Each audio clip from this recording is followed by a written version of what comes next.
to rock our minds as well as our bodies, and he's been doing just that for more than 3 decades. It's been a funky ride in and out of the mainstream for Bowie, who seems more comfortable on the fringe than front and center.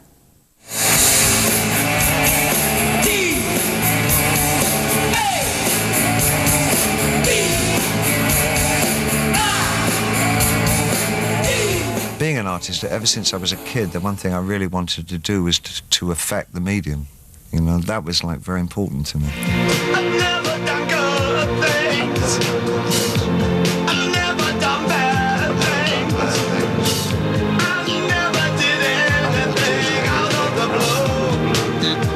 Whoa. In the back of your head, you're thinking, this might affect people in a certain way. You know, this might have some ripple effect. Wanna come down right now. I think for the vanity of an artist, especially a creative artist, it's the idea that you might have changed the vocabulary, the medium that you're working in. I may change me, I can change time. The chameleon would change the colour of its skin to fit into its environment. I think I've done quite the reverse. Ground control to Major Tom. Ashes to ashes. You little wonder, little wonder.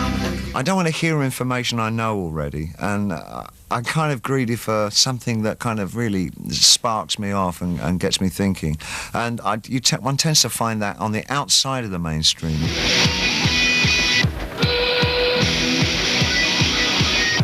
There's nothing in there, in the mainstream, that I want in my life.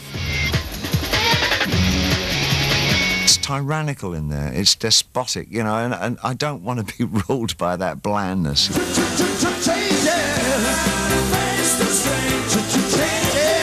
I can't say the whole 80s were bad for me, because frankly they weren't. I mean, through 84, I had the ride of my life. I mean, with the whole Let's Dance kind of thing, being shoved into, you know, that kind of, out of a cult status into this kind of, you know, oh, the new Phil Collins, you know. It was like, what is this? I'm on the radio, Mum. To the song they're playing on the radio. And then 2 or 3 years where I really felt like, and he was lost in the wilderness, as your kind of programs would have it. Found himself lost in the wilderness with only his drugs for companionship. So it was that, you know, kind of thing.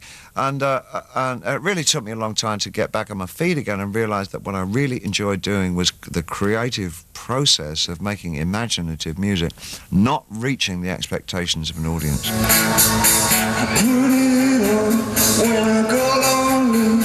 Won't you take off your dress and sing it to me? I do not live for the stage. I do not live to hear the audience and all that. Hey, I'd rather be reading a good book.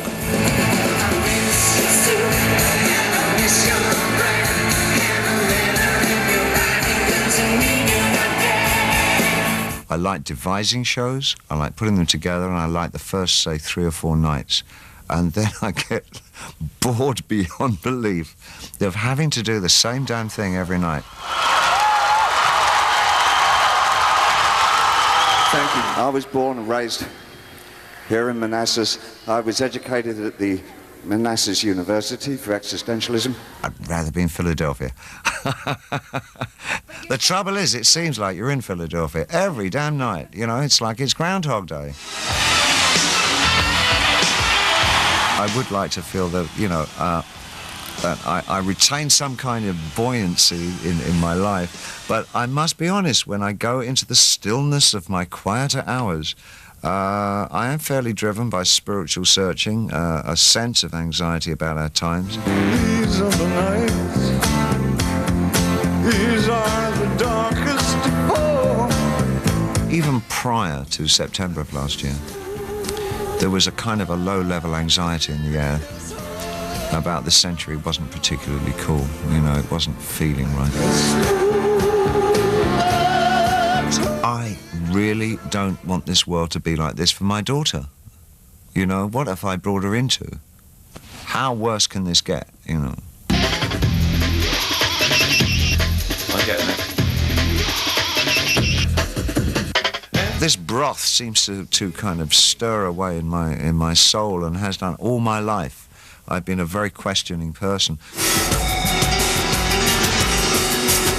Questions that I just can't and never have been able to resolve, and I never will until the day I die. You know, at the very end I'll be saying, but, probably my last words will be, but, it's Samuel Beckett's last words. Oh, it's so sad. Just before he had his heart attack, he said, oh, what a morning. David Bowie is currently on tour with techno-pop sensation Moby. They are co-headlining this year's Area 2 Music Fest.